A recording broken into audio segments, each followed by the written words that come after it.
very rarely have met a stranger, so to speak. But as we came into City Hall, he was sworn in on the night of January the 6th. And so we came in the next day, and it was a total empty office. Entering, not one person said hello, welcome. It's not like we expected a welcome party, but it is walking into a strange situation with the expectation of at least being told when the computers were going to be delivered, or what the calendar was, or some sort of support. Support was totally non-existent.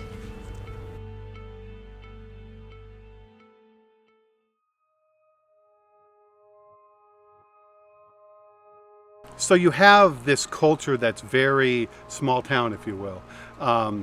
So there's an establishment of business folks and families that have kind of ruled Stockton for ages. I mean, they're in charge, and they're used to being in charge. And then you have, the working class of Stockton that is essentially disempowered. And then you have Anthony Silva come into the mix of this, and he comes from that. That's who he is. He's this first urban mayor. He's the first populist urban mayor that comes in and says, oh, we're going to do what the people want. So no one could tell you what the results were going to be. No one expected the results to be what they were. Even the Stockton Record and other media sources said that Silva wouldn't win.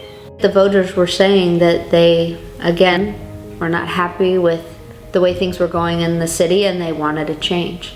So when they showed up to vote, they voted for somebody that wasn't already in office. The honeymoon of enjoying a victory so monumentous as winning the mayor's race only lasted one day. He was somewhat naive as to how he was going to be perceived when he came in. I think he felt that because he got 60% of the vote, that was enough to where people would say, well, hey, that's what we want. I don't think he realized that just because the people voted that way, that the staff and the rest of the council was going to look at it that way. They didn't. That obviously wasn't a very easy election. There was a lot of obstacles to cross. I wasn't the golden child. I wasn't the favorite. And so a lot of folks, they backed another horse. And unfortunately, their horse didn't win. And when that happened, I thought that miraculously, I'm going to be able to win them over.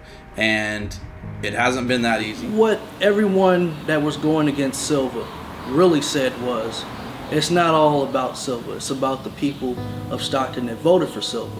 And they said, we're going to be your enemies, voters of Stockton that voted 60% for Mayor Silva. We are not going to tolerate what the people say they want. We're going to tell you and dictate what you want. And that's what their actions showed. So since Anthony has been elected, there's been attack after attack after attack of Anthony, both with his circle of friends and with his associates, along with Anthony himself. And he always has to defend something, and it makes front page news. Already embattled city is under fire tonight. Stockton Mayor Anthony Silva finding himself at the center of an investigation by the district attorney. And then it disappears, and we never hear the result or that it was a real accusation. They just make them in order to create, for people who are looking at the paper, sort of this fake aura around Anthony that he's a bad guy. He's had a tough road to hoe. I think there's a lot of criticism against Anthony because he's young, he's bold, he takes chances when some people are afraid of chances. Is our city perfect? No. Is your mayor perfect? No. I'm far, far, far from perfect.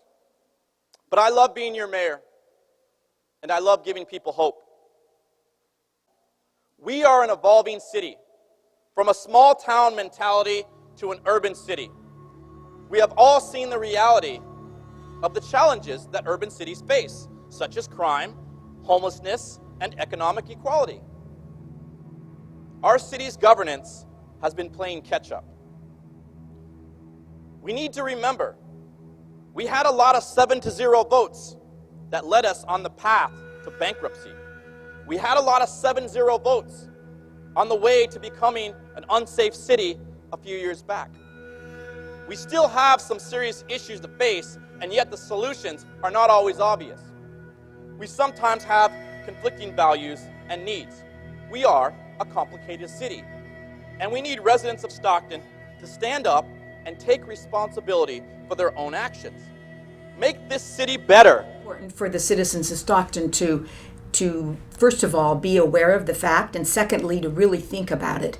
In less than 1 month after Anthony was elected mayor, there was a politician who's been around for a while who had a fundraiser with a very small number of people that resulted in over $100,000.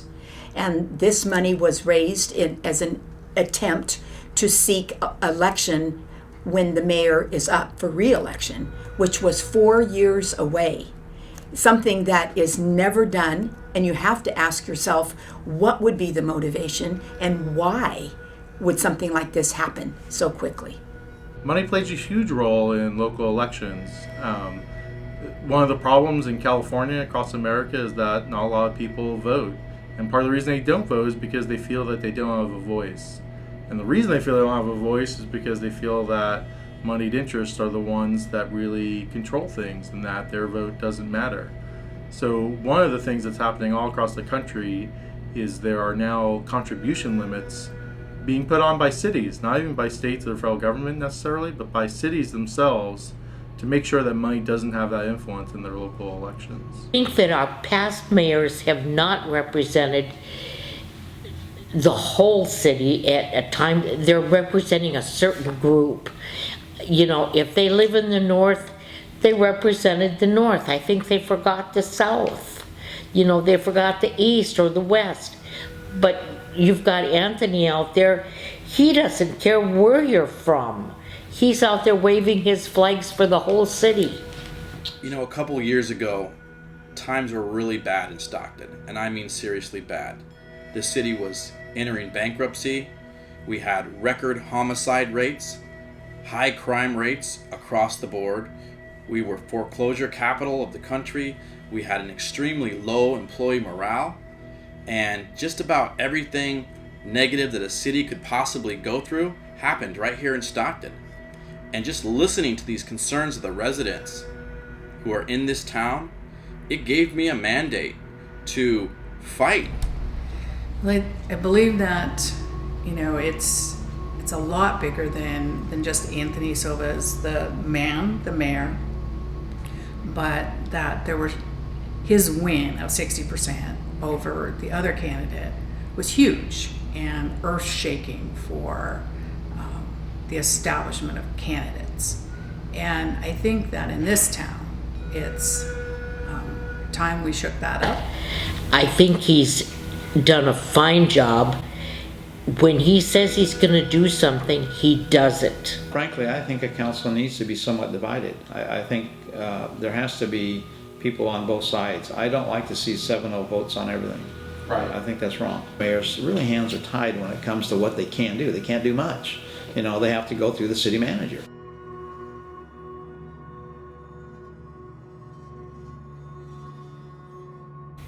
I think that the city manager during that time absolutely was running the show.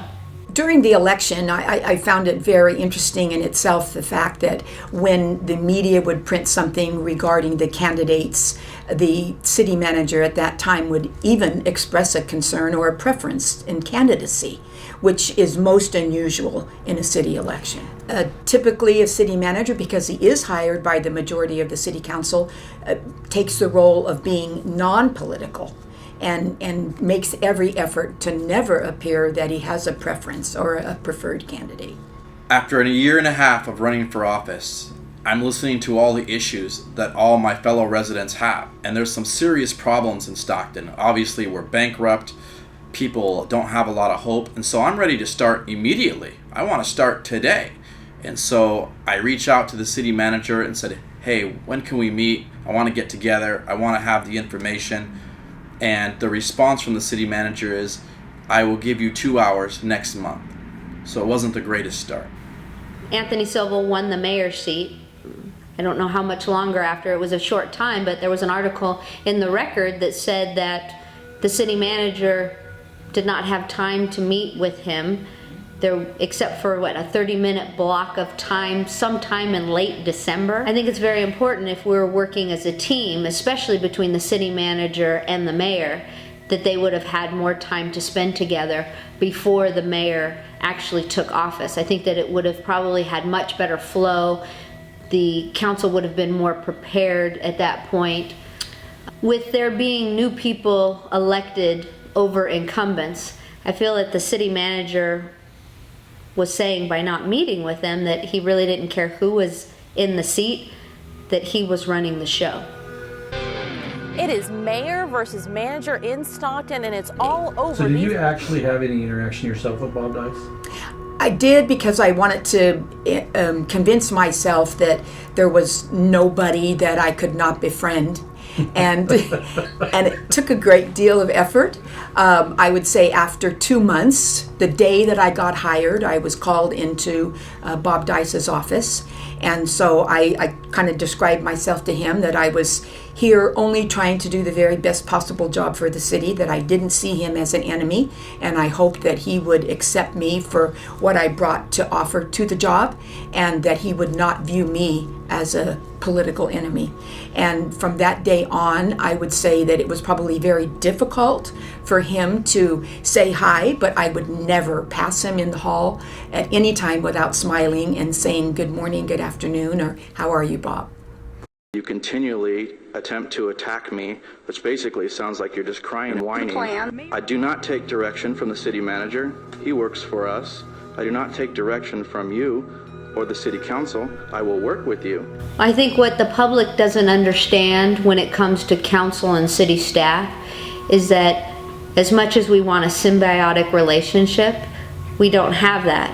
We have city council members who are hoping to make a difference in their community, but they're not the ones holding the cards. I feel as if it's many times city staff is holding the cards and they play them as they want.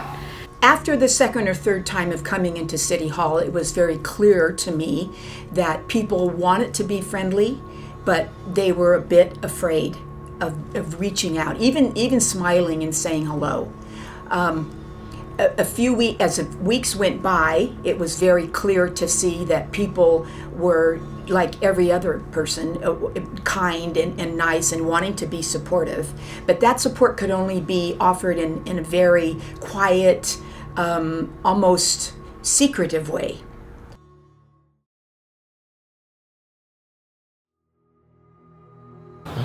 So Mayor Silva knew that he had a lot of pressure. He had city manager and he had council members and the city attorney wanting him to play ball, wanting him to do what they instructed him to do and not make waves. To just wave at the camera and smile and say whatever they want, I support. Mayor Anthony Silva knew that he was on an island. He knew that he was one lone wolf, and he knew that he had to fight for the citizens of Stockton.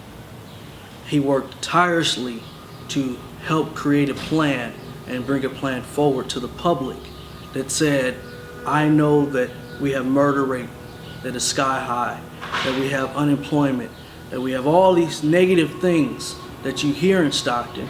Let me give you something positive. And he worked together with the group of Safe Streets to bring that plan, to bring something positive to the city. Stockton Safe Streets calls for a bold change. A safe community is the foundation of a vibrant community, and we are not safe.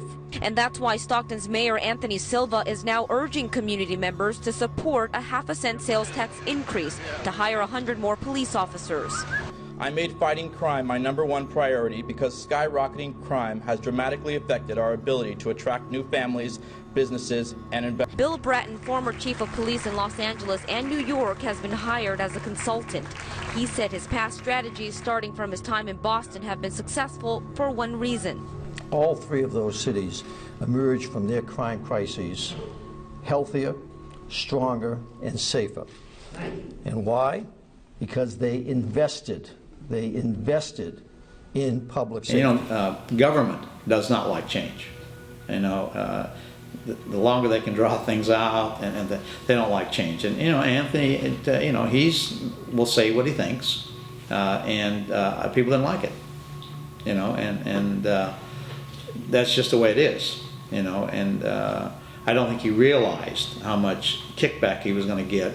I wasn't planning on talking. Stockton City Manager Bob Dice would not talk to us today. He was presenting the Marshall Plan to the Business Council of San Joaquin. Having sat in on the forums regarding Measure A versus Safe Streets tax for the citizens of Stockton, I inherently went with Safe Streets because it was a restricted tax, and I felt more comfortable with that, knowing that it would go to fund police specifically. With Measure A, my concern was that it was going into the general fund, and we didn't know how many officers. So when they struck up the compromise, and it was decided then that we would only go with the Measure A, but that we got the number 120 officers would be funded through this measure. I think that was something more people could accept and support. I think he helped jumpstart the debate. And I see that as a positive of what occurred the past couple of months. He started the conversation of how we're going to do this, how we're going to deal with public safety, increasing crime. And he had some ideas how to go about doing it. Raising taxes, getting more police officers on the streets.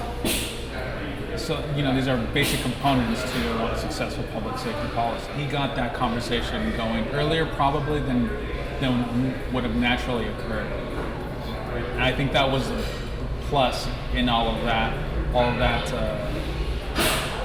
contentious debate, that we got to a point quicker than we probably naturally would have gotten to. Well, it forced them to come up with it, to commit to 120 new officers. So that, to me, that means that we did it. Stockton Safe Streets is there. So the mayor knew that he was playing a David versus Goliath role. And as the mayor being David, he wanted a benchmark of the 120 officers promised to the residents of the city of Stockton. And once he got that promise, he knew as a mayor politically that now there's some data that the residents can go off of and see the progress of what's going on with the city, because there was no transparency before. There were many things that caused me to run for office, but one of them was that Measure A being voted in, and that money going into the general fund to pay for 120 police officers. I wanted to make sure that that money was spent where the public was promised it'd be spent. Because going into the general fund, staff and council can choose where that money goes. Should have been a restricted sales tax. And why did you think this should have been restricted? Well, then the money would go exactly where we want it to go. 3 or 4 years from now, you watch and see what happens. The success of having the compromise between Safe Streets and Measure A was that now we had, like I said, this number, 120 officers that we could expect to see. He worked with Safe Streets to help create a benchmark that you have today with the Marshall Plan of 120 officers. Now we know that today, that number that they promised us of 40 officers per year, we're nowhere near close to that mark. But he knew way back then that this was going to happen now. And if he did nothing about it, he was just like the rest of them.